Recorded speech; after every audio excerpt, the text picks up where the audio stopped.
My friend Bill here. Okay, all right.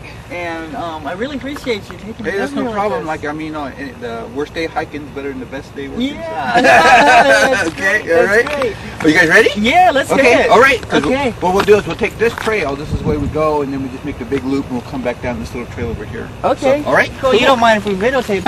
Of course. Then again, you know, here we are talking about these petroglyphs that might actually be recording things that happened as well. Right. So whose history are we talking about? Who's right. recording this Exactly. history? That's okay.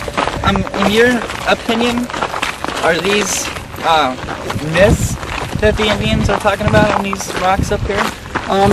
You know, I think basically there are three main categories of the carvings, and that would be for ritual or ceremonial purposes. Okay, so you're asking for rain, especially as a desert person. You might want good crop fertility. You might want to have a successful hunt. So symbols, I think, are directed to that, asking for those things in your life. That's probably the biggest category. Second category would be mnemonics, which would be talking about stories. You know, just a little design that sparks the memory of the story, and then you can relate the story to the next generation or whatever. Right. Or to record certain things that happened that they thought were important enough to remember, like the supernovas that happened in 1054 were recorded all over the world in rock art. Wow. And so here's this little thing, something really unusual happens. Maybe we should take note of that, so they did a lot of carvings for that. And then the last category is probably as an informational device to actually give you the information you need to survive here. And probably the one that most people will point to would be like the spiral design, which I think actually is a water marker. And in some cases I think I would agree with that, because they often mark where springs or seeps used to be. Of course, you know, we've lowered our groundwater so far here that most of our springs and seeps don't run anymore. Yes, I to the spiral topic, you said you know, like some people say that it was, you know, for water, and then other people might think that it's like emergent points. That's correct, yeah. Or a vortex. Yeah, like a vortex, yeah, and of course that's the big feeling for Native people, is that we emerged from the earth. You know, the Hopis talked to us about we're in the fourth world.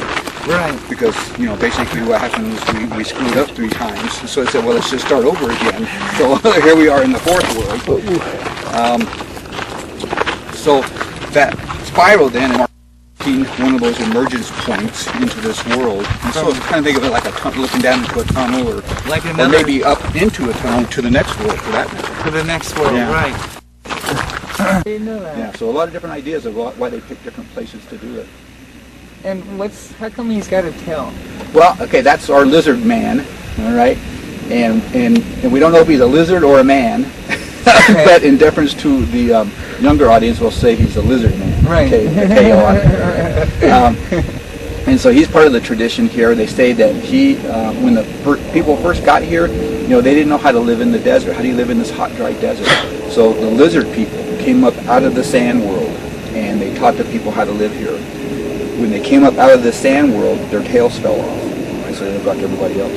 And when they were done teaching everybody, they went back down into the sand world, and they grew their tails back. Okay, so that's a power symbol. Lizards are power symbols, things like that, because it's pretty powerful to be able to regenerate part of your body, grow part of your body back again. So they're power symbols and symbols for change and things like that. And then often, this guy doesn't demonstrate it very well, often they'll have that little tummy on there, which they call the Gila bulge.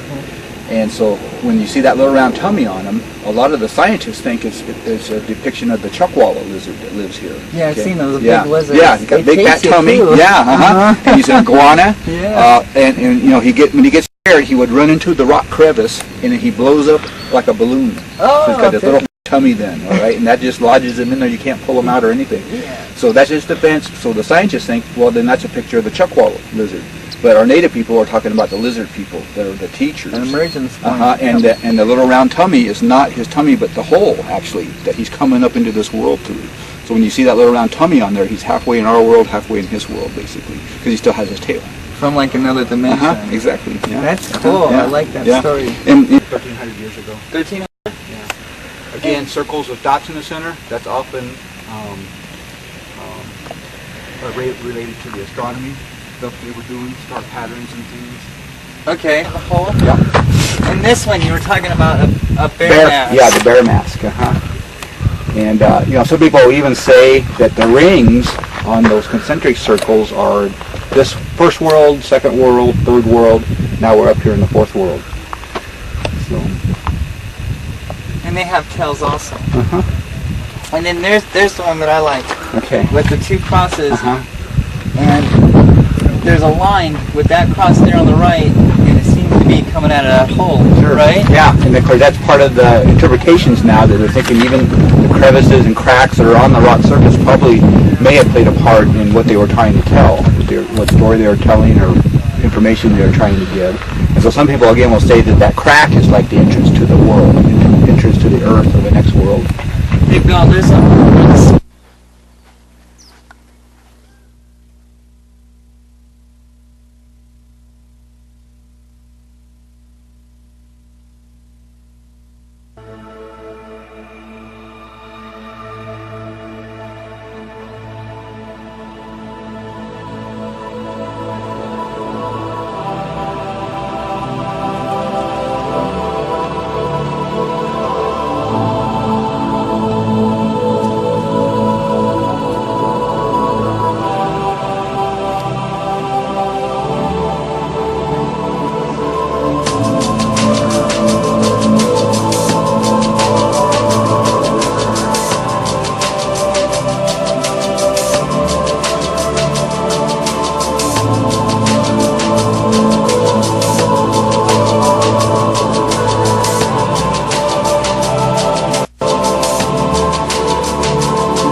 Found it?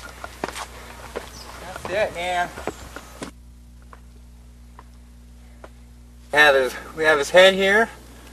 We got his body. Have his broad shoulders here. His arms coming down this way. With those And his legs. and he's in the barbell. Yes, he's in this barbell. So all I do is sit by the window and just wait and watch. Sometimes I get lucky, sometimes I don't. But when I do, it's fascinating. It's great. It's neat stuff.